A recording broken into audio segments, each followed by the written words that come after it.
Olá, sejam bem-vindos ao canal Senhora Literatura. Hoje estamos aqui no canal com um convidado super especial, Juarez Spoleto, um catarinense de nascimento, mas que é morador aqui do Paraná há muitos anos. Foi professor por mais de 45 anos em instituições como a PUC e a Universidade Tecnológica Federal do Paraná.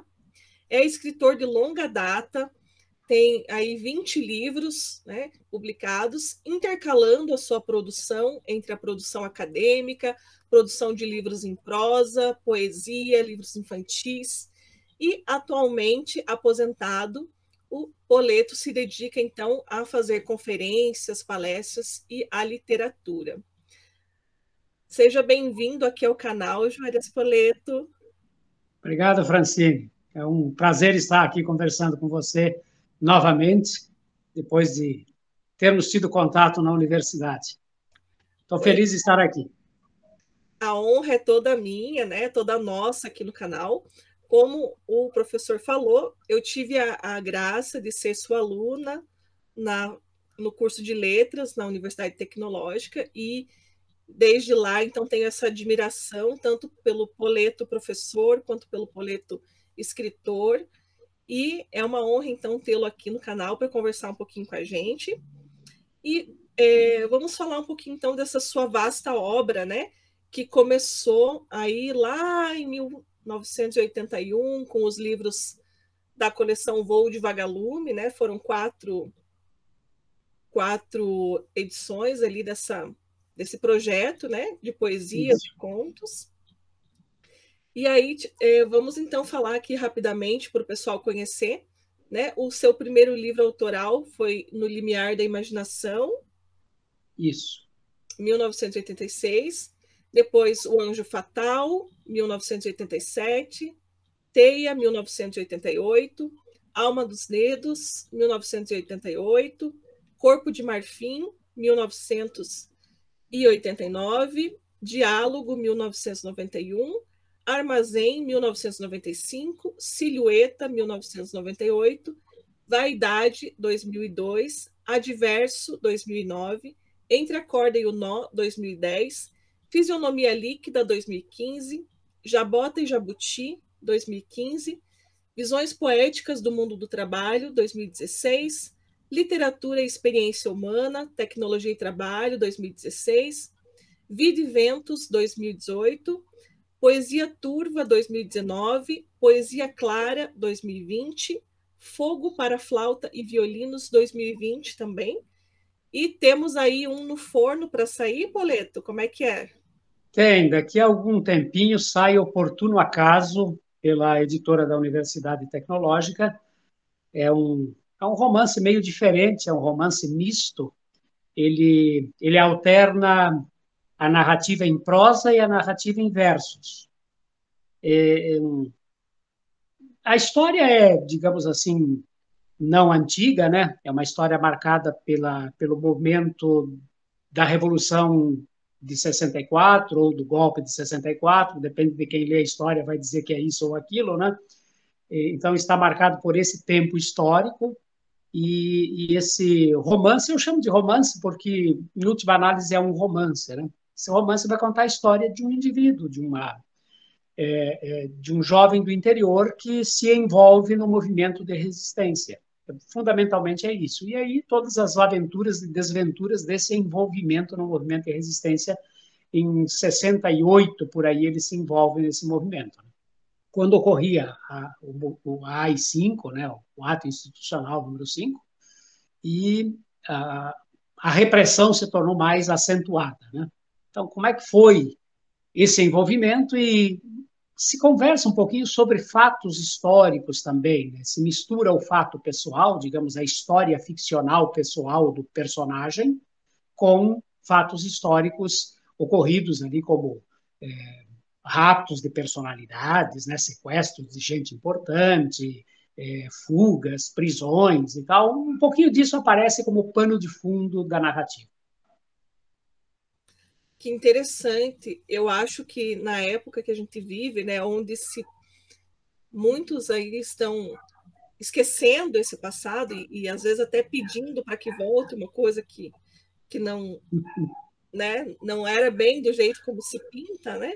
Então eu acho que é imprescindível a gente voltar com essa discussão e repassar essa história, né, principalmente para as gerações que não viveram, né, esse período e que tem essa talvez uma falsa ilusão, né? Então acho que é um momento muito bom para se trazer esse período para discutir, né? E, por Diga. exemplo, eu estava falando, né, que eu sou sua fã, então vou mostrar aqui para o pessoal os livros que eu tenho, né, do Poleto. Então, esse Opa! que é o primeiro, né? E olha, eu tenho eles todos autografados aqui, ó, bonitinho, ó, né? Hum. No Limiar da Imaginação, que foi o primeiro livro do Poleto. Eu não tenho todos, porque são muitos, né? Mas tenho aqui, ó, O Anjo Fatal também. Esse aqui eu acho a história dele fantástica, é super instigante, assim, né? Bem, você fica querendo saber aí o que aconteceu, né? Porque é um mistério, né, Poleto? É uma história policial, né? Uma história assim, de caráter policial. E como eu li na mocidade, eu li muita história policial. Eu li a coleção inteira da Agatha Christie, do Maurice Leblanc, do Doyle, Conan Doyle e outros autores desse gênero. Eu li a coleção inteira desses autores. E aí eu acabei influenciado por isso e os meus primeiros livros são marcados bastante por essa presença da pesquisa policialesca, né? Eu gosto disso. Sim, sim. Depois, o próximo que eu tenho é o Corpo de Marfim, que também Ah, segue um você pouquinho não tem no meio teia, né?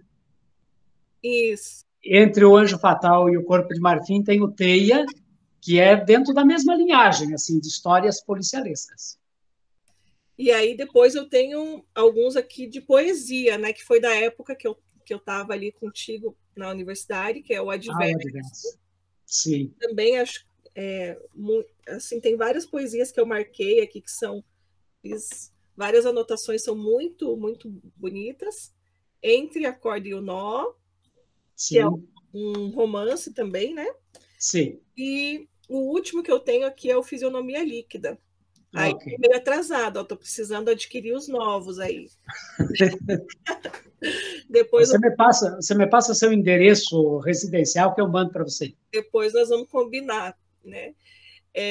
Então me conta aqui para gente, Poleto, como que surgiu esse seu amor pela literatura? Como é que foi que tudo aconteceu? A história é um pouco antiga.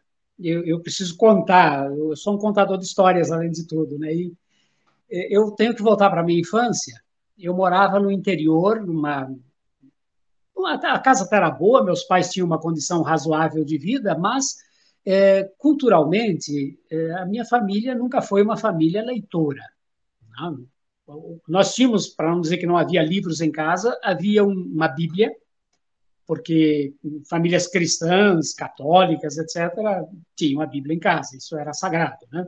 Então havia uma Bíblia que eu nunca tinha lido, mas tinha uma outra coisa que me marcou bastante a infância, que era o jornal. A gente morava no interior mesmo, numa pequena vila, mas vinha à casa de meu pai semanalmente o jornal. O jornal era semanal, vinha semanalmente todos os jornais dos assinantes da região. E aí, no domingo, eles vinham até a igreja, a nossa casa ficava ao lado da igreja, e aí eles passavam na nossa casa para pegar o jornal. Eu aprendi a ler com o jornal. Pegando o jornal, folheando, olhando as letras, eu não entendia aquilo direito, comecei a ler ali. Tanto que eu aprendi a ler, eu sabia ler com 5 anos de idade antes de entrar na escola. A gente entrava na escola de 6 para 7 anos, né? E aí eu acabei entrando na escola, frequentando a cartilha, como era naquele tempo, e me tiraram da cartilha em 2 meses. Diziam que eu sabia decorar a cartilha. Eu não sabia, eu sabia ler, né? Mas isso passou muito rapidamente porque eu acabei saindo desse interior e indo para um colégio interno de padres. Aí eu fiquei 6 anos nesse colégio interno E os 2 primeiros anos, os 4 primeiros anos desse colégio interno, para mim, eles me desguiaram do caminho da leitura, porque as atividades, as distrações, as motivações eram tantas que eu acabei descobrindo um outro tipo de mundo, o mundo do futebol, o mundo do basquete, o mundo do vôlei, o mundo das diversões, o mundo dos piqueniques. Tudo era mais importante do que ler um livro, ir à biblioteca ou coisa parecida. Mas, no 5º ano em que eu estava nesse colégio de padres, o professor de português me chamou a atenção um dia. Ele pediu para a gente escrever uma narrativa, contar uma história, e no dia da entrega do resultado dessa historieta que eu acabei escrevendo, e todos os outros escreveram também, ele leu a minha história na sala de aula. E ele me disse que a minha história era muito boa, mas o meu domínio oficial de língua, o meu domínio, vamos chamar aí de padrão de língua, era muito ruim, que eu escrevia muito mal, eu trocava as letras, e, enfim, era uma desgraceira. E aí ele me deu uma tarefa. Claro, ler a minha história foi uma motivação enorme. Poxa, o professor, o padre, leu a minha história para os colegas. A minha história se tornou, digamos, conhecida de todo mundo vinha comentar a história comigo, né? Mas em privado, em particular, o padre me deu aquela lição: você escreve muito mal o domínio padrão da língua. Por isso eu vou te dar uma tarefa. Qual foi a tarefa que o padre me deu? Ele me deu a responsabilidade da biblioteca interna do colégio. Eu deveria cuidar da biblioteca, ser o responsável pela biblioteca, e isso implicava, primeiro, ler todos os novos livros que vinham para a biblioteca, classificá-los, fazer o catálogo deles, fazer a ficha deles e colocar na estante para que os outros colegas meus de colégio interno pudessem chegar na biblioteca e ler a ficha e querer ler aquele livro. Assim eu li centenas e centenas de livros em 2 anos. E comecei a escrever alucinadamente. Escrevia tudo que me vinha na cabeça. Escrevia poemas, pequenas histórias, mas eu gostava basicamente de escrever narrativas. Então, assim, foi nascendo esse gosto, né? Depois eu acabei saindo desse colégio interno. No tempo antes de universidade, entre esse colégio interno e a universidade, eu passei mais 3 anos no interior do estado do Paraná, daí, né? E nesses 3 anos no interior do estado do Paraná, na pequena cidade onde vivia, não havia bibliotecas, não havia livrarias. As livrarias, que eram 2 na cidade, eram papelarias, na realidade. E aí um dia eu entrei numa dessas papelarias para comprar material para a aula, né? E eu encontrei 3 exemplares de Manuel Bandeira. Meus poemas preferidos de Manuel Bandeira. Isso era o ano de 1969. E eu comprei um exemplar, junto com o material que o pai me deu dinheiro para comprar, né? Eu não tinha grana ainda nesse tempo, me deu dinheiro para comprar, eu pensei, vou comprar. Esse livro foi o primeiro livro que eu comprei, de verdade.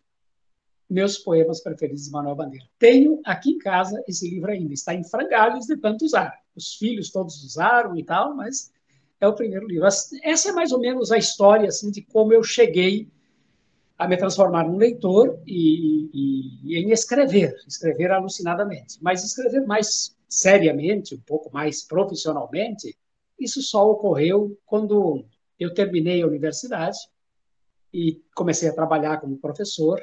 E eu comecei a trabalhar no Colégio Positivo. Comecei já num colégio assim que era bastante exigente. Dei sorte, entrei ali. E ali eu encontrei um grupo de pessoas, de professores e de funcionários, vários deles bastante motivados para a leitura, para a escrita e tal. E aí a gente inventou de escrever livros. Vamos escrever. E a escola patrocinava, né? Consequentemente, a gente acabou produzindo aqueles primeiros livros que você citou aí agora há pouco, né? O Voo de Vagalume, que foram 4 volumes em 4 anos diferentes. Eis o começo de tudo. Nossa, que história muito interessante. E olha, temos que agradecer esse padre né, que te deu essa tarefa, porque foi uma tarefa muito profícua, né? Ela deu muito. Esse padre se chama Frei Aurélio. Então, o Frei Aurélio, né? Onde quer que esteja. E eu achei muito interessante também saber desse primeiro livro, que você citou, né, do Manuel Bandeira. Eu acho que você começou aí com o melhor dos melhores, porque eu também sou apaixonada pelo Manuel Bandeira. E esse livro dos meus poemas preferidos, acho que é o melhor, né? Fantástico, assim. Então, foi uma grande porta de entrada, né, para esse primeiro livro. E que bom que você tem ele aí ainda, é uma memória afetiva, né, acredito. Sem dúvida. E em grande estilo, né, porque é um grande livro, realmente. E conte pra gente, então, Poleto, como que é esse teu processo de escrita? Por exemplo, assim, conte se você tem alguma mania antes de começar a escrever, se você faz algum ritual, se tem algum lugar que você prefere estar para escrever, ou se não, pode ser qualquer hora, qualquer lugar. Conta pra gente como que é esse processo. É um pouco curioso, Francine, porque havia um tempo, isso parece coisa de bíblica, né? Havia um tempo. Os mais velhinhos têm esses hábitos, viu? Havia um tempo, lá no começo, nos primeiros livros que eu escrevi, eles são livros de férias. Eu não tinha tempo para escrever durante o ano letivo. Não tinha jeito. O máximo que eu conseguia durante o ano letivo era fazer algumas leituras para me manter vivo. Mas escrever é uma coisa que demanda mais concentração, demanda tempo contínuo, etc. Então, no limiar da imaginação, por exemplo, eu escrevi do lado da piscina. Nós fomos para o interior, onde moravam meus pais. Eu já morava em Curitiba há anos. Eu fui com a família para lá. Eu já tinha 2 moleques, né? E uma menininha. E aí nós nos mandamos para o interior do estado. E o pai era sócio ali de um clube e havia piscina. Era verão. Imagina as crianças, né? Doidas por uma piscina. E eu com coceira na mão. Aliás, essa é uma característica interessante. Eu tenho coceira na mão quando eu preciso escrever. Coçam as duas mãos, eu fico me coçando assim, ó, esse movimento aqui assim, né? Da coceira nas mãos. Se eu não escrevo ou não vou pintar, essa coceira me incomoda, eu perco o sono, uma coisa meio maníaca, né? Coisa de doido. Então, no limiar da imaginação, enquanto as crianças pulavam na piscina, brincavam ali, eu sentei embaixo de uma árvore que ficava ali perto da piscina, com uma agenda e escrevia à mão. Tudo à mão. Eu enchia a agenda, em 15 dias estava escrito o livro. Eu escrevi a história em 15 dias. Aí, quando voltamos para Curitiba, eu dei uma revisada e mostrei para algumas pessoas. Na época, eu ainda trabalhava no Colégio Positivo, já trabalhava na UTFPE, que era Cefet antigamente, né? Fazia pouco tempo, 2 anos que eu tinha entrado no Cefet, e mostrei para alguns colegas do Cefet, para alguns colegas do Positivo, e daí disseram, mas por que você não publica, né?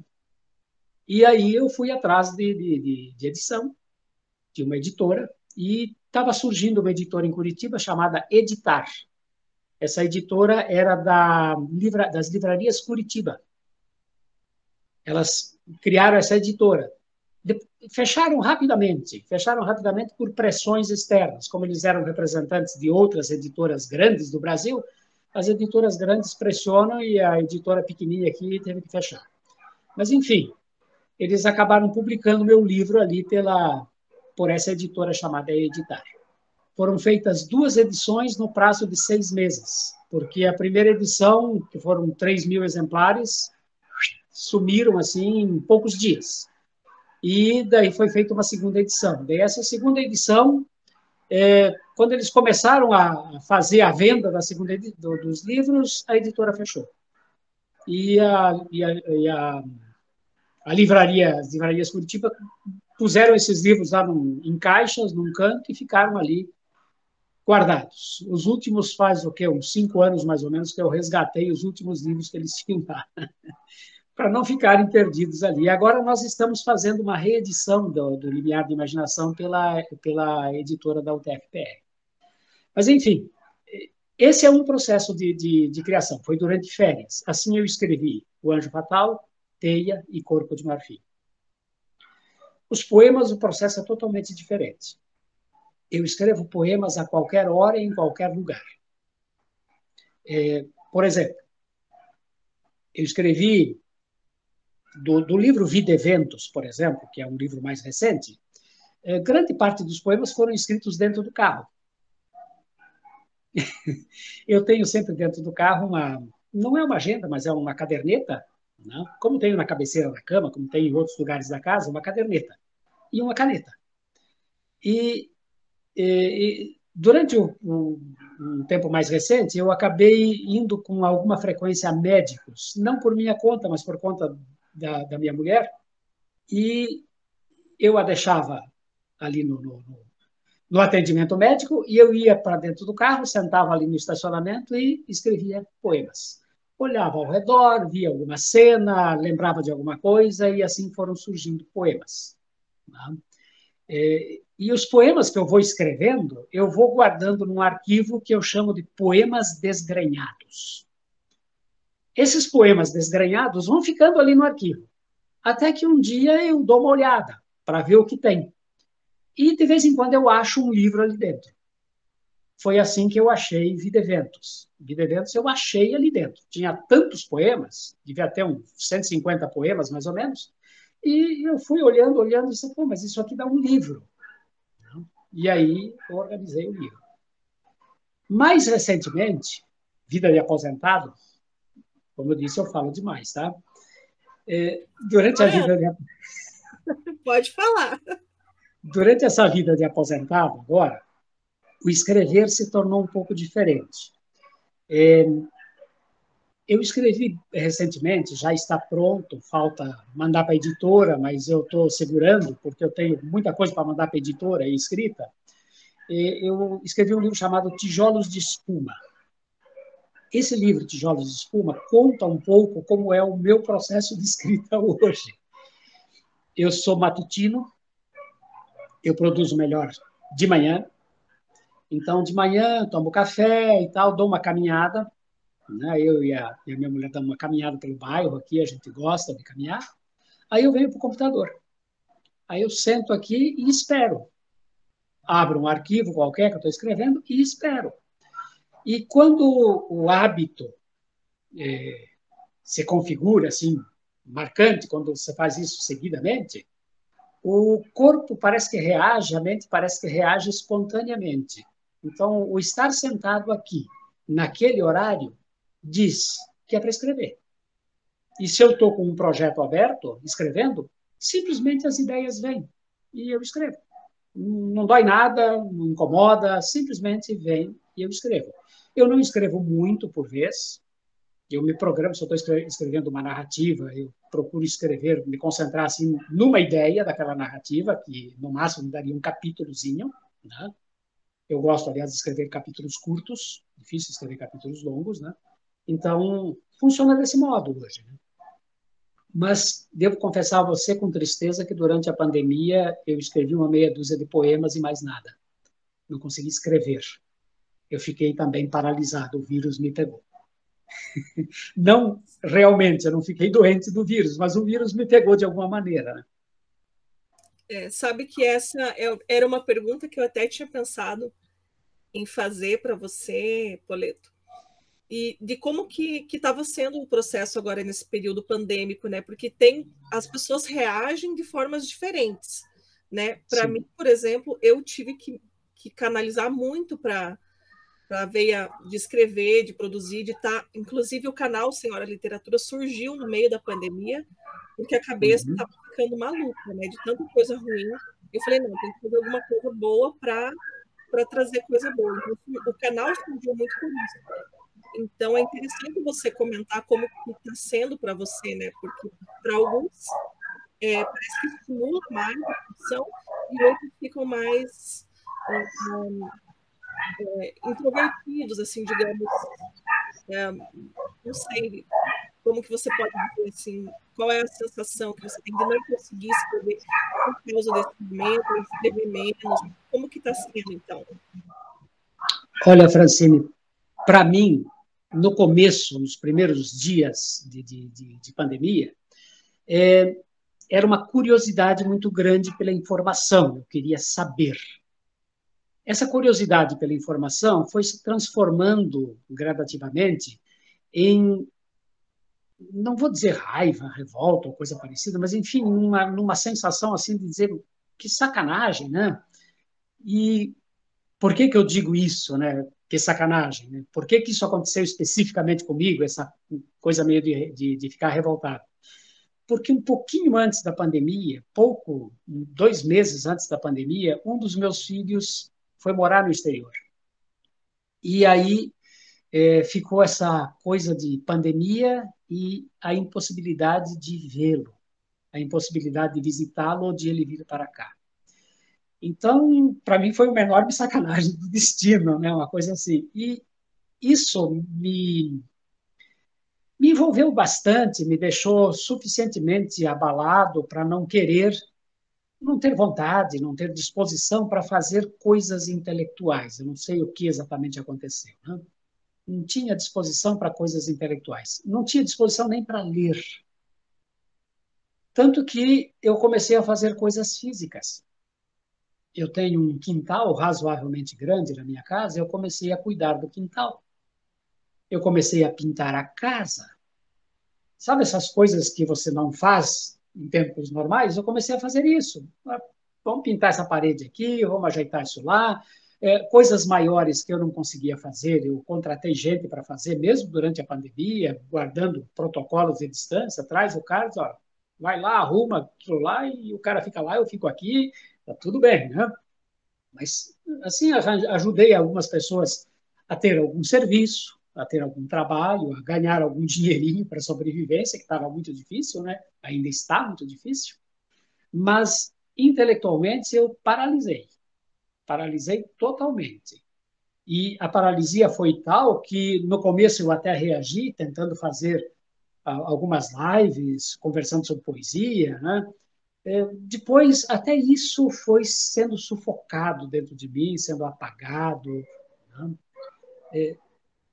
O ano passado eu acabei lendo muito história infantil, mas por conta de outras coisas, por razão de concursos, de banca de concursos, esse tipo de coisa, não porque eu estivesse com a disposição de ler histórias infantis pura e simplesmente, né? Por um convite de trabalho, é isso que eu fiz, mas escrever, como disse, foi meia dúzia de poemas e mais nada. E a angústia, de certa forma, continua, porque ainda não estou com plena vontade de escrever, com alguns projetos em aberto, portanto. Que interessante mesmo, Poleto, porque é um período que ainda não terminou, né? Estamos aí nessa longa, eu falo assim, meu Deus, parece que é uma quarentena eterna, que a gente entrou lá em março do ano passado e não conseguimos sair ainda, né? Por diversas questões. Mas que bom que mesmo com toda essa dificuldade tem aí os projetos, né, em vista, que logo, logo, né, isso passe e os projetos comecem a surgir com força total. E é interessante como cada um canaliza, né, a sua energia do jeito que vai espairecer, né? Porque a gente tem que manter a sanidade, né? Eu, por exemplo, estava começando já a ficar com crise de ansiedade e tudo mais. Então, se eu não canalizasse isso para ler, para falar de livro, que é o que me alimenta, né? Que alimenta minha alma, eu acho que tinha ficado louca já, né? Mas vamos lá. A gente falou bastante aí, né, dos seus livros, do seu processo, e agora vamos mostrar para o pessoal, então, um pouquinho dessa escrita. Você gostaria de ler alguns trechinhos para a gente? Separou alguma coisa? Vamos fazer o seguinte, eu estou aqui na minha frente com um trechinho do livro, não sei se você vê aqui direito, se ele sai avesso, E, entre a corda e o nó. sim. Na contracapa dele, tem um trecho do livro que eu gostaria de ler. Por favor. Tá? É, é o início do romance, que cria o clima do que vai se desenvolver no romance. Tá? O romance conta uma história de decepção, de frustração, de derrota. Ou seja, a vida derrotando as pessoas, e as pessoas tentando lutar, mas a vida derrotando as pessoas. E aí eu começo assim. Os plátanos do passeio público dizem que o outono chegou. Os galhos tentam reter as folhas que o vento sulino insiste em roubar. Depois de curto voo, sem liberdade, pousam no áspero chão. Umas assentam-se na relva úmida, outras, movidas pelo minuano, perambulam caminhos, quebrando pontas, rasgando-se, buscando o sossego que não vem. Colhidas de surpresa por uma chuva fria, são levadas a seu destino final. Raras as que, verdes, colhidas por mão inadvertida, têm outra aventura.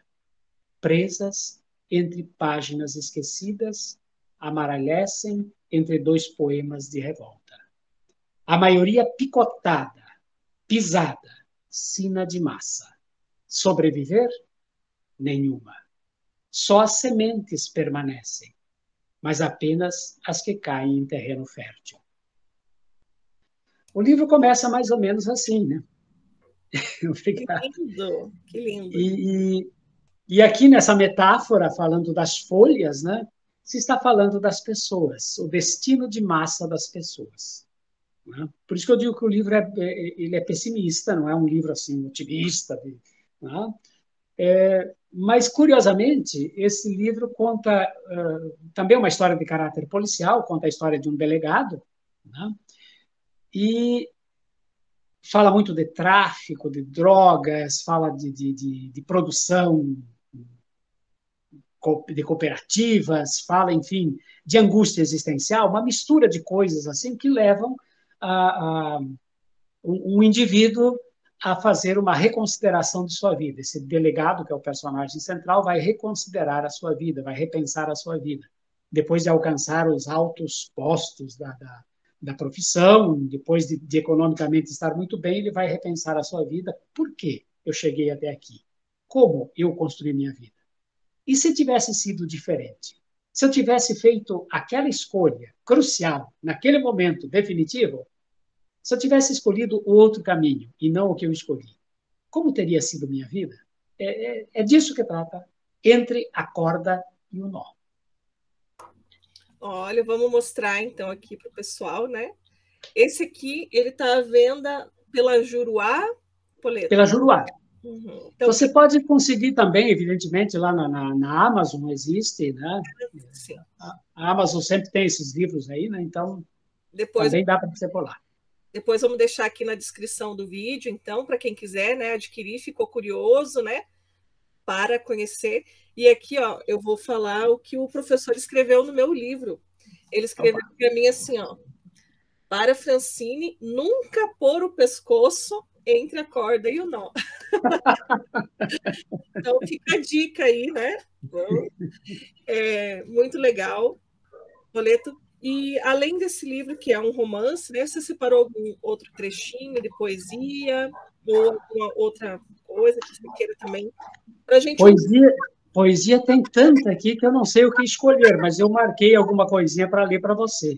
Então, primeiro, isso aqui, ó. Tá vendo a minha carinha aqui? Esse o título e essa capa já dizem tudo, né? Combinam, eu acho que foi a escolha, né? Uniu ali, foi muito, muito inteligente a sua ideia. Esse aí foi um dos primeiros desenhos que eu fiz, né? Treinando para desenhar, para pintar alguma coisa, e daí eu aproveitei, né, a capa, eu achei que ia funcionar bem a vaidade aqui, né? Não, foi perfeito.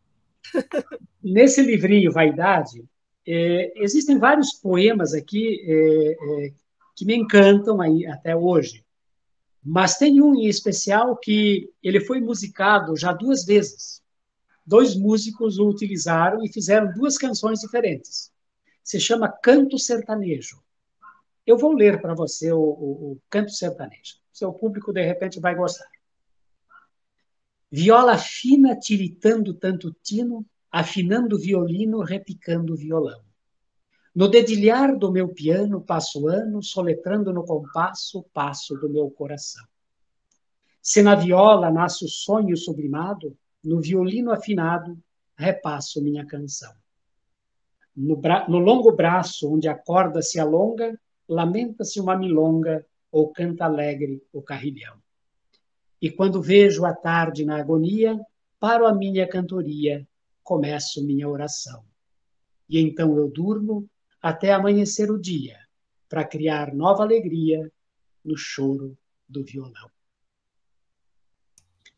Eu acho que ela tem a musicalidade, o ritmo para uma música, né, para uma canção. E por isso que acabou encantando dois criadores aí de músicas e acabaram produzindo para... Eu ainda não tenho a reprodução musical, mas eu gostaria imensamente de receber essa composição musical gravada direitinho, prontinho, para poder repassar para as pessoas. Eu acho que ficou tanto uma quanto outra canção ficaram muito bonitas, muito bem feitas. E o poema, para mim, ainda continua encantando. Eu acho que ele tem a melodia, o ritmo que combina com música. Você pediu poemas? Sim, vamos lá. Já que eu vou ler um poema desse livro, eu quero isso. Eu quero falar um pouquinho do livro, se você me deixar. Por gentileza, vamos lá. Esse livro, ele segue ao livro Vaidade, né? Ele é depois do livro Vaidade. Vaidade foi em 2002, esse aqui em 2009, se não me engano. Este livro tem uma história curiosa. Ele nasceu já diferentemente dos outros livros de poesia. Ele tem eu diria, uma maturidade. Eu acho que uma maturidade minha, eu amadureci um pouquinho, né? Porque eu comecei não mais a escrever poemas desgranhados e colocar todos ali no arquivo do Desgranhados, mas eu comecei a escrever poemas para um livro. Entendeu? Eu comecei a fazer projeto de livro. Tá? E isso começou com o Adverso, o projeto de livro. E o Adverso, que tem esse nome Adverso, né? Como se fosse o adversário ou diferente, ele nasceu do seguinte propósito. Eu queria escrever poemas que pudessem se confrontar. Não o poema em si se confrontar, mas o modo de criação. Então, eu pedi aos meus colegas de departamento, onde eu trabalhava, ali na UTFPR, que me dessem motivos para escrever poemas. E aí cada um deles me deu um motivo. E os motivos foram gerando poemas, então, que vinham de fora para dentro. Era o interesse da minha amiga Célia, era o interesse do meu amigo Zama, era o meu interesse, o interesse do amigo Paulo, né? Cada um deles sugerindo um motivo. E assim nasceu metade do livro. A outra metade do livro são poemas que eu escrevi motivado por mim mesmo, ou seja, a minha motivação pessoal, o meu desejo de escrever, o meu interesse, os meus sonhos, as minhas angústias que se revelaram nessa segunda metade do livro. E aí eu fui confrontar, eu conheço um pouco de música também, né? E eu comecei a lembrar que Bach e Beethoven são dois compositores geniais, fantásticos, e escreveram com motivações totalmente diferentes. O Bach produziu praticamente tudo o que ele produziu foi de motivação externa, ou seja, foi a pedido. Faça isso, faça aquilo outro. Né? E o Beethoven, ao contrário. Quase tudo que ele produziu foi de motivação interna, foi impulso emocional, foi desejo próprio. Tá? Então, eu queria confrontar essas duas formas de escrever. E daí nasceu Adverso. Se você me permitir, eu quero ler dois poemas do livro Adverso, um com a motivação externa e a outra com a motivação interna. Com a motivação externa, é um poema que se chama Ideia, está na página 18, se você for acompanhar, Vou Fran? acompanhar. Isso. Esse poema, essa motivação, quem me deu foi a Célia Regina Crestani, que era colega nossa, está aposentada agora também, né? Ela me propôs o tema do amor. E eu escrevi um poema que se chama Ideia. Leio.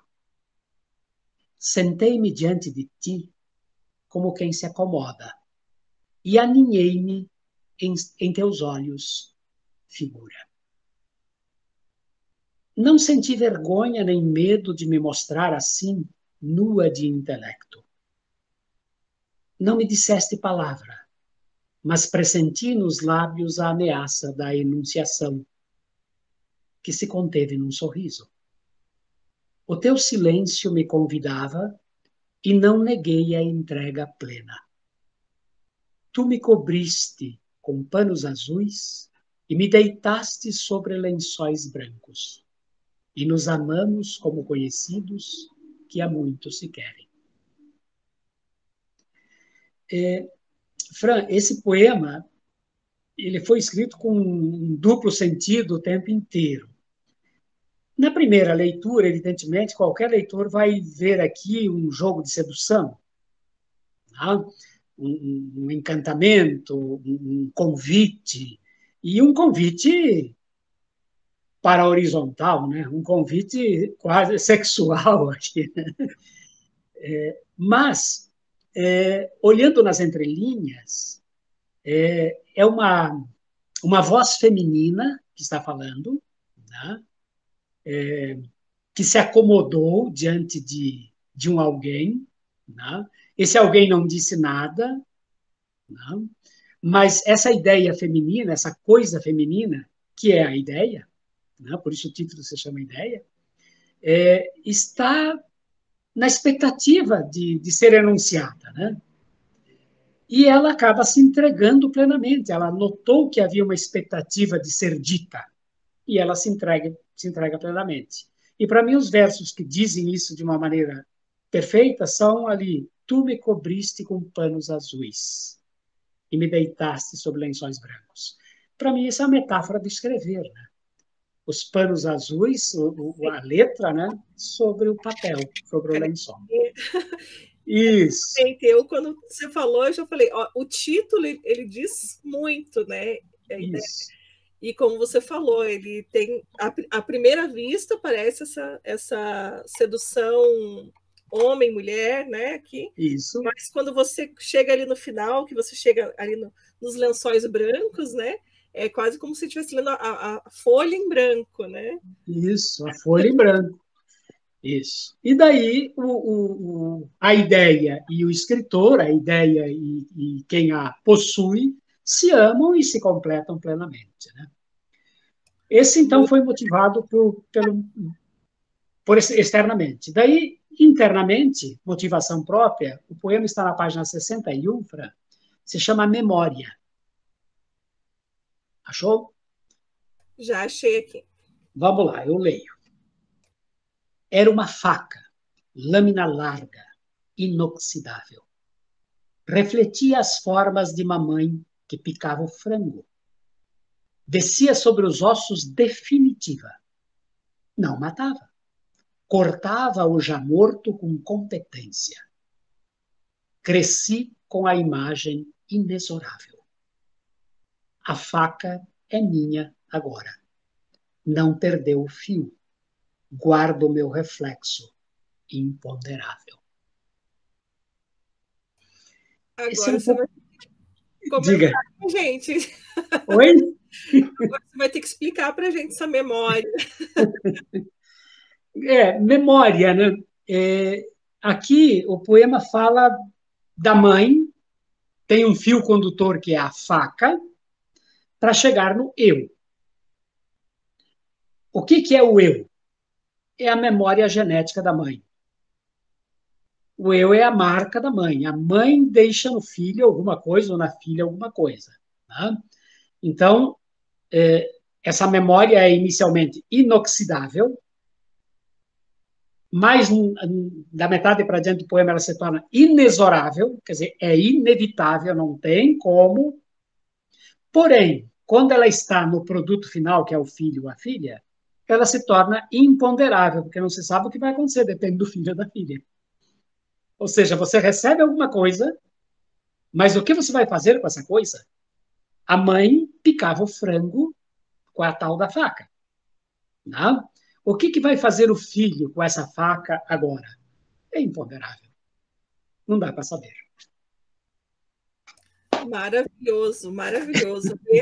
Esse caminho, né, que você falou aí para gente, realmente, né, ele começa ali inoxidável, inexorável, imponderável. Muito bacana de ver. O poema tem um caminho, né, um início, um meio Sim. E um fim que fica meio em aberto ali, né, com esse imponderável. Muito Isso. legal. A ideia de que a poesia só fala coisinhas de amor ou coisinhas suaves é um pouco, eu diria não um pouco, né? Ela é muito falsa, né? A poesia fala da vida o tempo inteiro, né? Da experiência vital, ela é marcada por isso, né? Falar nisso, eu gostaria de ler um outro poema para você. Você não fica chateada que eu fique lendo, né? Eu estou adorando e tenho certeza que o pessoal que vai assistir vai adorar também, porque a ideia de convidar os escritores é conhecer a obra, as obras, né?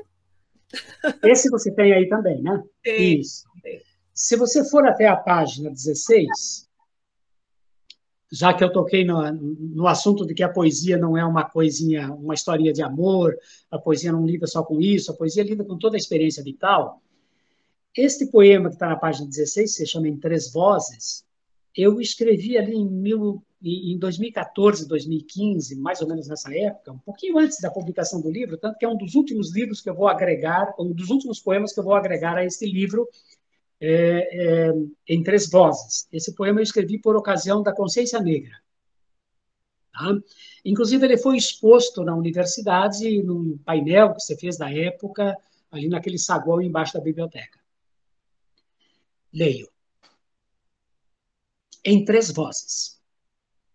Eram três homens sem nome. Um índio, um negro, um branco. Os três somados, um bando, ocupando espaço enorme. O branco dizia, sus! O negro sentia a cruz, o índio soprava, fome. Eram três homens sem sombra. Um negro, um branco, um índio. Andavam juntos, assombro. Andavam juntos e unidos. O índio levava a vela, o branco com a panela, o negro portava livros. Eram três homens sem coisas. Um branco, um índio, um negro. Os três já não tinham medo. Fizeram novas escolhas. O negro cantava o dia, o índio a harmonia, o branco cantava a noite. Aqui Parabéns. eu me diverti um pouquinho com a ideia da diversidade e da união dessa diversidade, né? Eu sempre penso que a diversidade é a maior riqueza humana. Né? O fato de sermos diferentes, de sermos diversos, de pensarmos diferente, de querermos diferente, faz com que a gente desvende sempre possibilidades novas. Então, esse é o primeiro ponto. O segundo ponto, o fato de sermos diferentes não quer dizer que devemos ser separados. Né? Somos diferentes, mas podemos estar juntos. Exatamente por estarmos juntos, sendo diferentes, é que somos mais. Né? E aqui eu peguei as três, digamos, bases étnicas brasileiras, o índio, o branco e o negro, né? E misturei as suas funções, as suas atividades. Tentei quebrar um pouco aquilo que é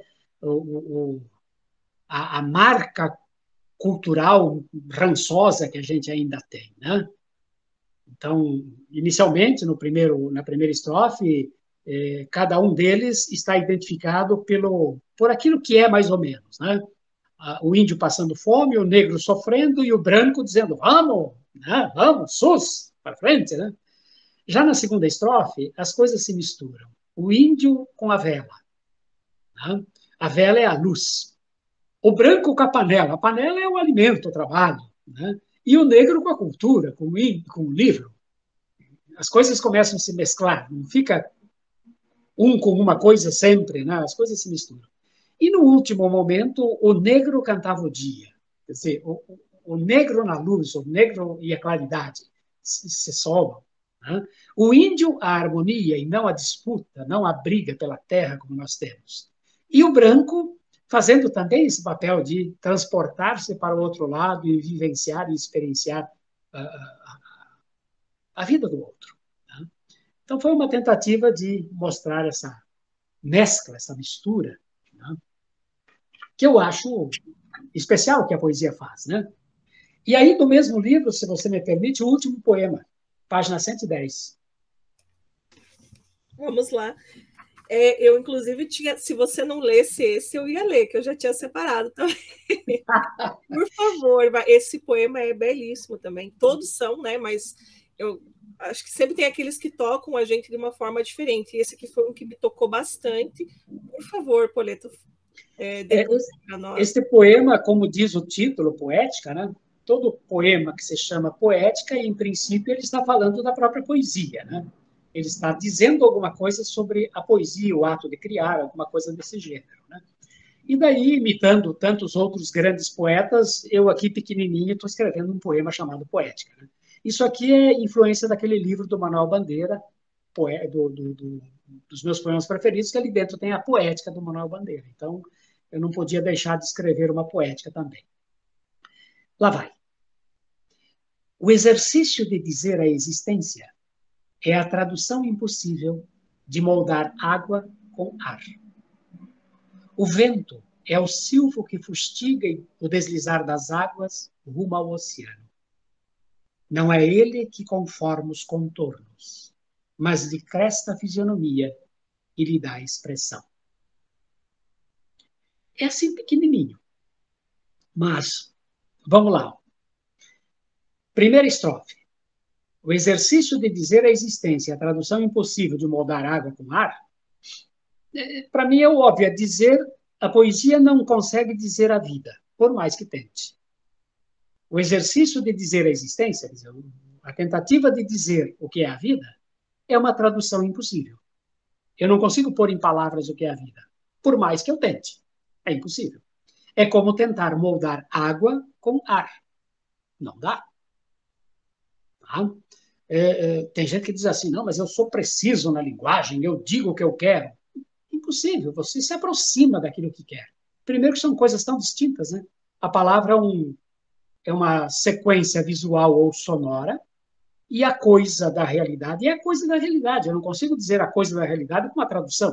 A tradução nunca é perfeita, nunca é fiel, né? E aí, para explicar um pouquinho isso, vem a sequência das estrofes. O ar vira o vento. O vento é o silvo que fustiga o deslizar das águas rumo ao oceano. O vento sopra, empurra as águas no oceano. Portanto, ele não é o oceano. Ele não modifica totalmente o oceano, mas ele mexe com o oceano. É como se a gente dissesse, a palavra é como o vento. Não constitui o oceano, mas mexe com o oceano. Não é ele, o vento, ou seja, não é ela a palavra, que conforma os contornos. Não é o vento que marca os contornos do oceano, mas é o vento que lhe cresta a fisionomia. Crestar a fisionomia. Cresta é uma palavra meio antiga, né? Pouco usada, mas é como se fosse enrugar. Né? Crestar, enrugar, ou endurecer também. Né? Não é o vento que enruga a fisionomia do oceano, mas é aquilo que dá expressão ao oceano. Pense numa tempestade. É como se o oceano estivesse falando naquele momento, dizendo alguma coisa. Né? Então, a palavra com relação à vida não diz a vida exatamente, mas a vida sem a palavra seria menos ainda, né? É como se a experiência vital precisasse da palavra para ser compreendida, pelo menos minimamente. Exatamente. Mas... E eu acho que esse último poema, ele fecha assim com o título do livro, né? Porque Sim. O título ele é justamente essa fisionomia líquida, né? Esse livro ele nasceu das leituras do Bauman, é um polonês aí que estuda a sociedade, né? E lendo o Bauman, nessa época, em 2014, 2013, por aí, eu estava lendo o Bauman. Daí começou a surgir a ideia de escrever, né, sobre o mundo líquido, a modernidade líquida. Ou seja, é como se a realidade fosse, não fosse dura, não fosse uma coisa como uma pedra imutável, mas mesmo a pedra muda. A pedra vai rolando, rolando, alisando, quebrando as arestas, né? Tudo muda, tudo é líquido, né? As coisas não se sustentam no ar, como dizia o título do romance, né? Do Kundera, né? Então, as coisas, como diz o Bauman, têm uma fisionomia mutável. A vida está constantemente cambiando, mudando, se transformando, né? E é um pouco sobre isso que a gente escreve, né? Daí a impossibilidade da palavra abarcar a vida, porque hoje a palavra diz a vida de um jeito, amanhã a vida muda um pouco, a palavra vai se adequar a esse jeito novo da vida e vai dizer a vida de um outro jeito. Senão não teria graça. Veja, Francine, o tema mais usado na literatura acho que é o amor. Não, o tema mais explorado, mais dito, Sem mais falado, dúvida, sem sem dúvida. dúvida, né? Imagine, se todos os poetas, praticamente, todos os escritores já disseram sobre amor, já teria sido esgotado, né? Não teria mais o que dizer. Entretanto, a experiência amorosa, o amor em si, ele vai adquirindo novas nuances o tempo inteiro na experiência do vital. E o que faz o artista, se não também dar essas novas nuances, revelar esses novos mundos a respeito do amor? Então, cada vez que um poeta fala de amor, e se ele fala de uma maneira minimamente original, é como se ele estivesse dizendo de um novo amor. É como se o amor se renovasse a cada texto diferente, criativo, que diz sobre o amor. Mas vamos lá, vamos continuar nosso assunto aqui. O que você gostaria que a gente dissesse, falasse ou conversasse agora? Vamos lá. Acho que eu queria que você, assim, você já leu, né, um trechinho ali do romance, que é o texto em prosa, né? Leu alguns poemas. E a gente viu que você tem uma vasta obra aí, né? Nem chegamos a comentar sobre a produção acadêmica, produção infantil. Vamos, acho que tem que marcar outra conversa. Mas eu queria que você contasse um pouquinho como que você analisa a sua própria obra, o seu estilo artístico, a sua voz, como que você se definiria ou analisaria essa sua produção tão vasta e tão em várias frentes, né?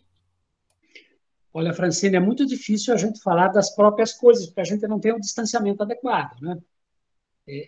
A gente está envolvido, e daí quem está envolvido é mais ou menos como falar de um filho. O filho é sempre bom, né? Você pode ter o filho que quiser, mas o filho é sempre bom. Você sempre vai protegê-lo, você vai amá-lo, você vai gostar dele. Então, falar dos meus livros seria mais ou menos dizer isso. Não, eu gosto deles. Eu gosto deles por diferentes motivos, eu gosto de cada um deles por suas razões específicas, né? Inclusive das produções acadêmicas, eu gosto delas. Embora hoje eu não trabalhe mais nisso, isso está deixado de lado, né? Mas eu gosto daquilo que eu acabei fazendo. Mas eu sei que tudo aquilo que eu fiz, de alguma maneira, à medida que o tempo passa, vai se tornando algo vencido. Eu sempre lembro do Dalton Trevisan, recolhendo seus livros, né? Às vezes até indo nas livrarias, querendo tacar fogo nos seus livros, porque ele não gostava mais de um dos contos que estava no livro. Ou seja, a gente vai tendo essa percepção de que as coisas vão ficando vencidas, de que as coisas vão sendo ultrapassadas, né? Isso é normal. Mas isso não tira a qualidade daquilo que você fez, ou o gosto daquilo que você fez, ou o respeito por aquilo que você fez. Hoje, por exemplo, no nosso tempo, se começa a dizer assim, não, nós temos que modificar a obra de Monteiro Lobato, porque ela é preconceituosa. Tá, mas ao mesmo tempo que ela foi escrita num determinado tempo, ela revela a história e o pensamento humano de uma época. Sim, é uma história e um pensamento que precisa ser mudado, mas não vai ser mudado com o esquecimento ou com o apagar disso, né? Com o cancelamento disso. Então, na minha modesta opinião, esse revisionismo assim, desse modo, eu diria quase truculento, ele não é realmente uma melhoria. Ela é um modismo, na minha visão, né? Eu acho que sim, hoje nós não devemos escrever, ou não escreveríamos mais como escreveu Lobato. Mas isso não tira o mérito e a beleza daquilo que ele escreveu naquele momento histórico, para aquela ocasião. Né? Nós nem precisamos mais ler hoje Monteiro Lobato para as crianças, se a gente não quiser. Tem outros livros muito interessantes para serem lidos, né? Mas no mundo acadêmico é preciso ler o Monteiro Lobato no original, e não uma versão modificada para se ler hoje. Né? Mas, enfim, estou saindo do assunto aqui. Então, voltando para os meus livros, se eu for falar dos meus livros, por exemplo, mais recentes de poesia, Poesia Turva e Poesia Clara, né? São os meus últimos 2 livros. Para a gente se tornar atual, ficar aqui no agora, né? O Poesia Turva, que é publicado em 2019, ele foi um livro escrito em pouquíssimos dias. Eu, de repente, me deu a ideia, me deu a sensação de que o mundo estava de ponta cabeça, de que a desgraça era tão presente, tão contínua e tão acentuada que eu precisava falar dessa dor, falar dessa desgraça. Não conseguia ficar olhando para ela sem dizer nada. Né? A cada dia, alguém aqui próximo de mim sofreu uma violência, acontecia alguma coisa terrível, e o noticiário, e a gente não pode abrir mão disso, a gente tem que estar informado, então, à medida que você vai buscar a informação nos veículos oficiais ou não oficiais, né, os veículos, digamos assim, vou chamar de alternativos aqui, como, por exemplo, esse canal que você tem, está fora daquilo que é a mídia oficial, mas é mídia também. Né? Se a gente for buscar informação em todos os lugares, predomina a informação da dor, da violência, da perda, da desgraça. Parece que a humanidade se alimenta disso. Né? E eu pensei, pô, eu vou transformar essa desgraça em poesia. E aí nasceu Poesia Turva. Né? Poesia Turva é basicamente isso, é a dor humana, o tempo inteiro. Né?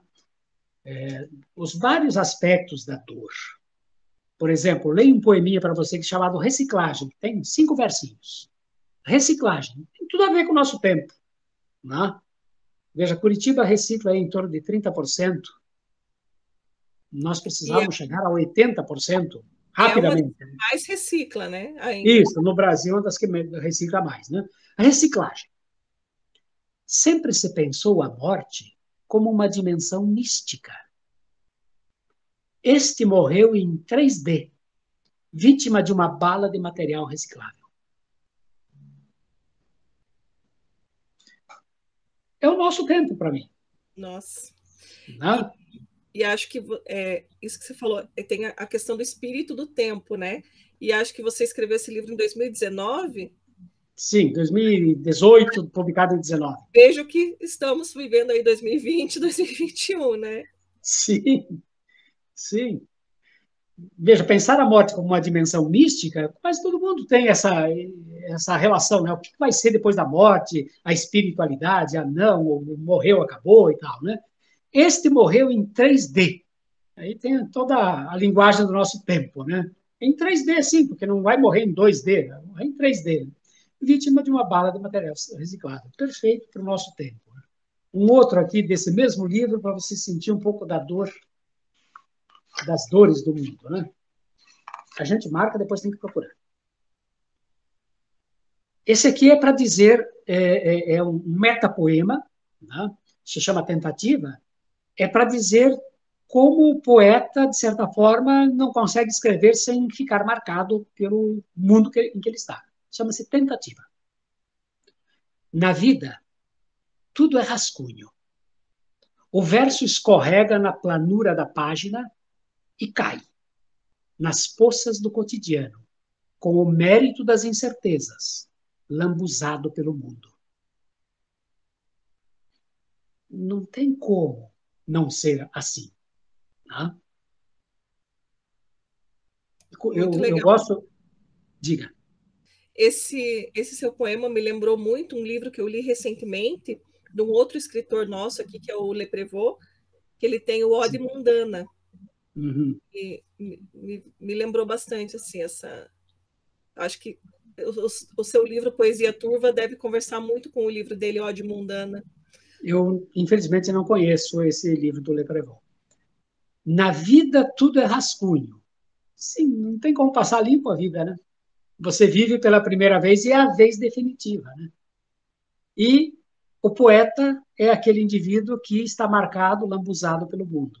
Não existe outra chance. Nós estamos todos sujos pela realidade do mundo, né? E ainda desse livro,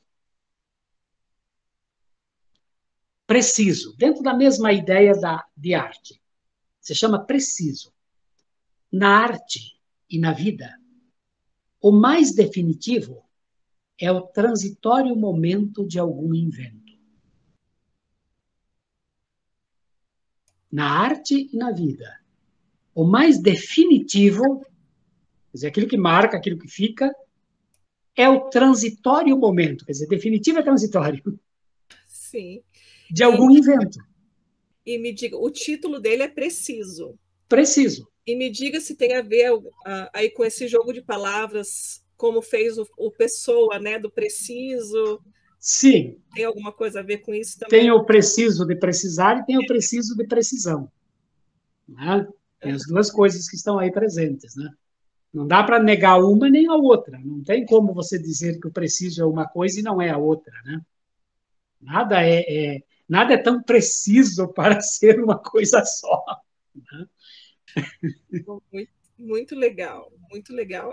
E, e Nós já estamos há mais de uma hora aqui, né? mas tá tão bom que, olha, você que me diz aí também como é que tá seu tempo, mas por mim a gente Eu, eu, eu gostaria de ir por finalmente com esse livrinho, então, você me permite? sim, sim, Que é o mais recente livro de poesias, e eu quero ler 2 ou 3 aqui para você, ou pelo menos trechinhos de poemas. Tá? perfeito. Neste livro, se chama Poesia Clara, numa palavra só, né? Que também dá esse jogo ambíguo, duplo, né? A poesia clara e a poesia aclara. Né? A poesia como um fenômeno linguístico que clareia e a poesia clara ao contrário da turva. Né? E realmente a ideia foi escrever um livro que fosse diferente da turva, que não falasse tanto do pesar do mundo, né? Que dissesse algumas outras coisas. E o primeiro poema desse livro se chama Útil é Vazio. É, é uma coisa que tem me incomodado, essa ideia do que é útil. A gente fala tanto em utilidade das coisas, né? E a arte é um inutensílio, na realidade, né? A arte é um inutensílio, não serve para nada, não é uma colher. Né? Com uma colher você toma sopa. Com a arte você não toma sopa. Mas é absolutamente indispensável para o ser humano a arte. E aí eu escrevo um poema assim: Útil é vazio. Poucas coisas têm a importância do inútil. Sou propenso a inutilidades. Quero arte, quero felicidade. Tudo é tão igual. Serve para, serve a, serve por. Quero o que não tem serventia. Um fim em si, uma razão definitiva, não um meio, uma garantia. Lindo, Não, lindo. essa foi uma digamos, das perspectivas desse livro, né? É um livro que está em busca de alguma coisa que não seja uma coisa transitória, mas que seja algo mais definitivo. E aí, já que nós falamos de amor antes, né? Eu tenho um poema aqui, que está na página 13, que se chama Valor. Por favor. Rima com amor. Né? Valor rima com amor. E aí o poema tem duas pequenas estrofes que dizem assim. Primeiro, amor é coisa de se perder. Vale mais depois que nunca. Segunda estrofe. Amor é coisa de se ganhar. Comprado não há. Vendido não é. Veja, o amor é de se perder e o amor é de se ganhar. E essa frase, amor é coisa de se perder, ela é ambígua, ela é dupla, né? Porque você pode se perder no amor ou perder o amor. Né? Vale mais depois do que nunca. Depois do amor, sempre vale mais. Mesmo que você perca o amor, ele vale mais depois de ter perdido do que nunca ter tido. E no segundo momento, o amor é coisa de se ganhar, não de se comprar, de se ganhar. Comprado não há, vendido não é. Não? Então, a ideia do amor como uma coisa íntegra, né? Uma coisa que não se vende, que não se compra. Uma Sim, coisa que é pelo que é. Né? muito E eu legal. selecionei mais um aqui, eu só preciso encontrar agora aqui, porque por um instante eu fiquei atrapalhado com o meu celular aqui. Eu, eu tenho poemas nesse livro que, embora eles seja um livro mais otimista do que pessimista, eu tenho um ou outro poema com alguma dor aqui mesclada, com alguma realidade mesclada. E eu queria ler um desses poemas, que se chama Igualdade. Eu escrevi um poema chamado Igualdade, outro chamado Liberdade, né? E os três ditos franceses, né? Liberdade, igualdade e fraternidade. Né? Verdade. O Igualdade eu quero ler para você porque esse poema está fundamentado num evento real. Eu vivenciei há muitos anos, o poema só veio agora, mas eu vivenciei há muitos anos, no Hospital de Olhos, em Curitiba, uma cena que me marcou. Uma, um senhor, trabalhador da indústria, que chegou no hospital com uma farpa de ferro no olho e que precisava ser atendido. E era INSS, né? Ele precisava ser atendido, mas era SUS, né? Naquele tempo INSS era SUS. Precisava ser atendido e o sentaram numa cadeira ali, ele ficou esperando e tal. E aí aconteceu uma outra condição. Chegou um pai com um plano de saúde. E aí eu acabei, o poema veio assim, igualdade. Leio. Chegou ao hospital com a farpa fisgando o olho, sem plano de saúde, sem privada proteção. Sofria de angústia pública, ali à espera, sem ação, atado ao firme ferrolho de sua própria condição.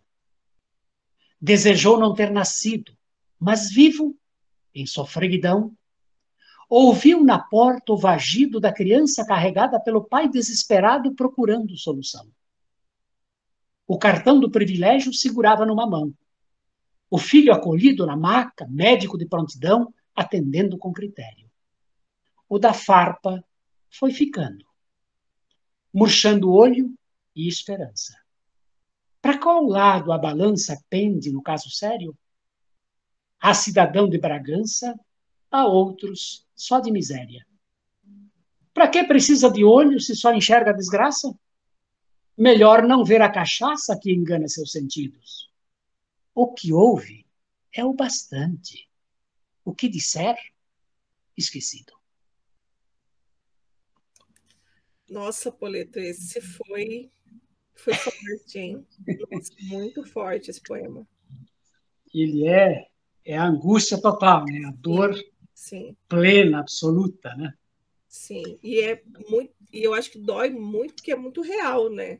Sim, Como você falou, foi uma situação ali que você presenciou e trouxe para a arte, mas quem lê, mesmo sem saber que isso foi realmente uma situação que aconteceu, é muito presente, né, no nosso dia a dia aí, né? Nossa, eu fiquei até arrepiada assim quando estava lendo, que realmente é bem tocante mesmo. Agora você vai me permitir o último, tá? Do mesmo livro, eu disse que eu escrevi liberdade, igualdade, fraternidade. Para a gente não terminar com aquela visão tão angustiante, eu quero ler fraternidade, Isso, muito bem. que também é um fato real.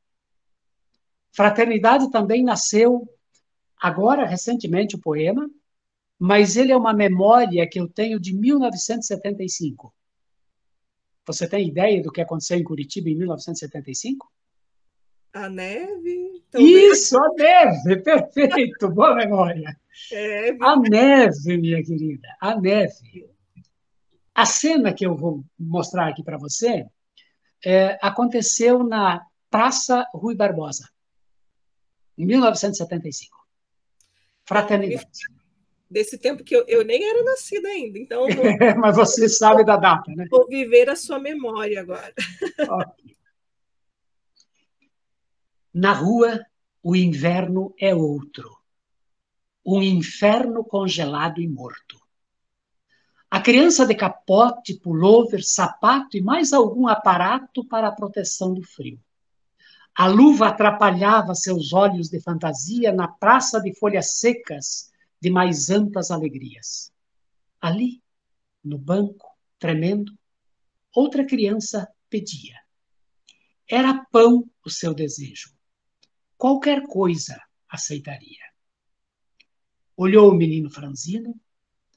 Pontos de interrogação percorreram todo o corpo sem entender a razão daquele estranho destino. Quis fugir. Foi caminhando, tropeçando no embaraço, respirando desconforto.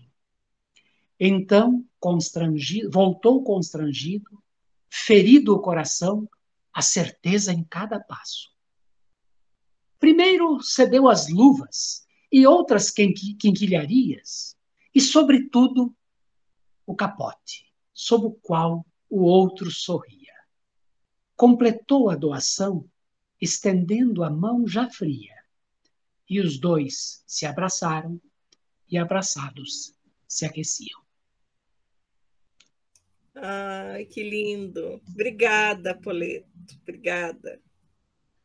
Acho que Esse poema é a cena de duas crianças, a inocência das crianças, né? A criança toda empacotada, toda protegida, e a criança mal vestida, sentada ali no banquinho, não tendo coragem para juntar uns flocos de neve, né? No frio que fazia.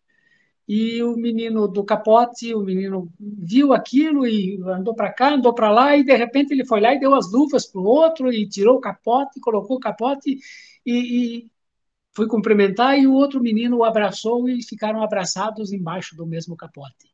Pô, essa cena, eu não sei como é que eu não escrevi na época, eu não estava pronto para escrever, né? E escrevi agora recentemente. lindo, lindo. Obrigada por compartilhar com a gente. Eu acho que foi assim um fechamento com chave de ouro.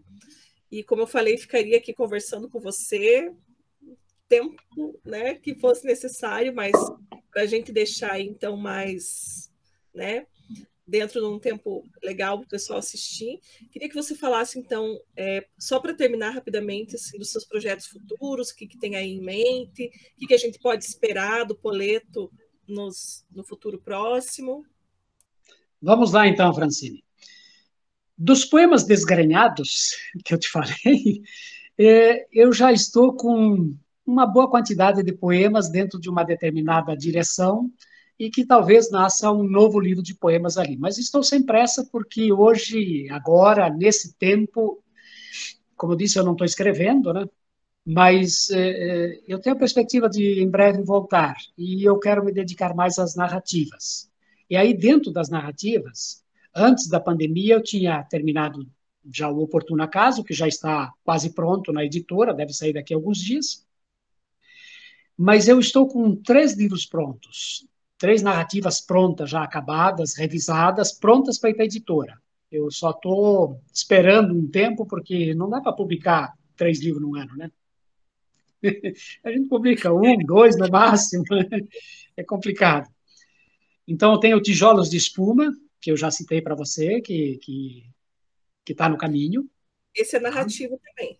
É narrativa, né? Isso é uma narrativa que fala um pouco É a história de um indivíduo, né? Sempre a história de uma pessoa. Isso aqui é a história de um indivíduo e suas angústias como observador da realidade. E também como um pretenso possível escritor. É um pretenso possível escritor. Tá? Aí eu tenho uma trilogia, eu já escrevi 2 da trilogia, o terceiro que está travado, que não está saindo, né? Mas em breve eu retomo. Esse é das experiências que eu vivi quando eu estava no colégio interno de padres. Então, eu vivi uma série de experiências curiosas ali e tal, e então eu acabei criando 3 personagens que vão viver essas histórias. Então, a primeira história se chama No Porão do Seminário Velho, né? A segunda história se chama Violetas Não Gostam de Frio, né? E a terceira eu não tenho título e a história só tem umas noções muito gerais sobre o que eu vou escrever, né? Mas, enfim, é uma trilogia com os mesmos 3 meninos vivenciando as experiências do colégio interno. E depois eu tenho 2 narrativas infantis, né? O Jabote e Jaboti já tem algum tempo por aí, né? Eu tenho um que se chama Onde Começa o Arco-Íris, que falta revisão, né? É uma história um pouco mais longa, é tipo juvenil, na realidade infanto-juvenil, assim, né? Infantil-juvenil, né? E eu tenho um livro que nasceu um pouquinho antes da pandemia também, um livro bem curtinho, pequeno, se chama O Cipó, a Fome e a Pedra, título provisório.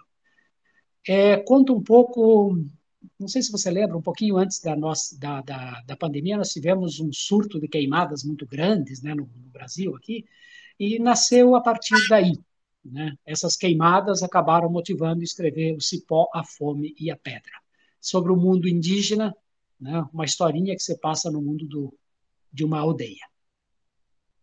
Olha, Esses são os projetos que estão aí encaminhados. E tem um material que está num outro site chamado Balaio de Gato. Balaio de Gato são todas as pequenas narrativas, crônicas e contos que eu escrevi, que estão lá enfiadas e que eu não tenho coragem de publicar, pelo menos por enquanto. mas a gente consegue acessar o balaio de gatos? Não, não, É não. O fechado. Balaio de Gato está fechado, aqui está num arquivinho fechado. Eu, como disse, eu não tenho coragem de publicar, não tenho coragem de mostrar o Balaio de Gato, Uhum, porque é um balaio de gato mesmo. É sim. uma mistura de tudo um pouco. Mas aproveitando então que você comentou sobre isso, tem outros espaços que a gente pode ler os seus trabalhos até de forma gratuita, né? Queria que você, assim, para a gente fechar também, que você convidasse o pessoal para conhecer aonde estão, inclusive a gente falou ali no comecinho, né? A nova edição que saiu do Limiar da Imaginação, aonde que o pessoal pode acessar esse material, Poleto? Esse material ele está no repositório da editora da UTF-PR, né? Você pode acessar ali o Literatura, Experiência Humana, Tecnologia e Trabalho, né? Ele está ali, né? Deixa eu ver se eu acho aqui o site para passar, que daí fica mais fácil. Isso, Ali também tem o Jabote e Jabuti, né? depois eu... Lá vai estar daqui poucos dias, lá já está no Limiar da Imaginação também, né? Já está lá para acesso gratuito. E também, daqui uns dias, lá estará como é que é o nome? O Oportuno Acaso. Né? Depois vai o Anjo Fatal, depois vai o Teia, depois provavelmente vai essa trilogia de livros do Colégio Interno, que eu provavelmente vou passar para publicar ali. O endereço que eu tenho aqui é http repositório.tfpr.edu.br/JSPUI. Beleza. Depois eu vou colocar aqui na descrição, então, do vídeo, bem certinho, porque é uma Ok, oportunidade, né, para o pessoal. Então, como você falou, tem os seus livros que já foram publicados, tem livros inéditos, né, que é o caso aí do Oportuno. exatamente. Oportuno Acaso é inédito. Isso. Então, o pessoal pode. Olha que oportunidade, né? Às vezes a gente quer indicar para alguém e a gente sabe que, ainda mais agora na pandemia, muita gente com dificuldade, né? Tanto de ir nos locais, né? Biblioteca é impossível, está tudo fechado, né? Ou até mesmo para adquirir, né? Então a gente tem essa oportunidade aí que a tecnologia e a universidade também, nessa parceria que você fez, né, Poleto? Sim. Tá com essa oportunidade de ler aí esse material excelente de forma gratuita, né? Ok. É isso aí, minha caríssima. Então, vamos lá. Para finalizar, queria que você deixasse um recadinho para o pessoal que assiste aqui o canal. Nós temos os leitores, né? Nós temos escritores. Então, o que o Poleto poderia dizer para esse pessoal e para finalizar aí com esse recado? Primeiro, Francine, agradecer o fato de você ter criado esse espaço, né? Porque a criação de um espaço assim é sempre importantíssimo, útil, é, motivador, né? Motivador tanto para quem participa aqui como eu, né? Dando o meu depoimento, falando um pouco sobre o meu trabalho, mas também e especialmente para as pessoas que assistem, as pessoas que acompanham você, as pessoas que seguem você.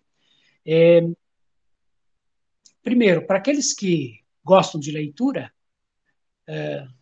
ler não dói, não dói. Inclusive, se você quiser ter uma boa noção de conservação de olhos, leia e veja menos TV. Os seus olhos ficarão mais saudáveis. A leitura em livros é mais saudável para os olhos do que o ficar olhando o celular ou a TV. Tá? Então, aproveite por esse lado em primeiro lugar. Em segundo lugar, a leitura é o acesso que todo mundo tem, o que todos podem ter, a um mundo que não nos pertence, ou seja, ao mundo do outro. É um alimento à compreensão do diverso, é um alimento à percepção do diferente e também do igual, porque na literatura você encontra também aquele indivíduo que se assemelha a nós. Aquele indivíduo diferente é aquele que se assemelha a nós, e todos são humanos, e todos necessitam de compreensão e de percepção. Né? Então, para aqueles que leem, continuem lendo, que faz muito bem. E se já leem, já sabem disso.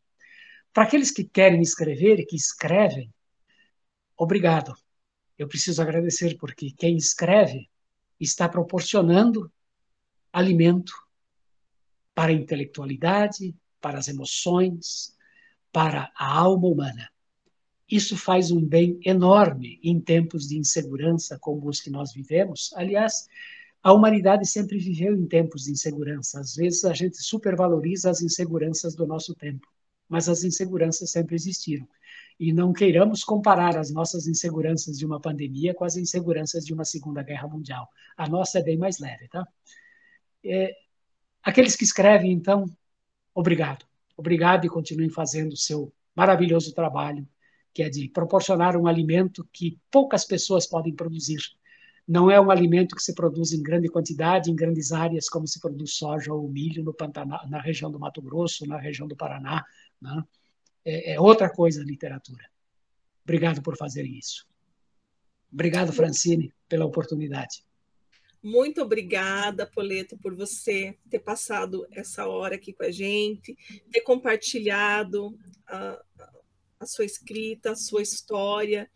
Muito obrigada e desejo todo sucesso aí com os novos projetos e que a gente possa estar sempre conversando, então, sobre literatura, sobre livros. Muito obrigada. Quando quiser, estou aqui, Francine. Tchau, tchau.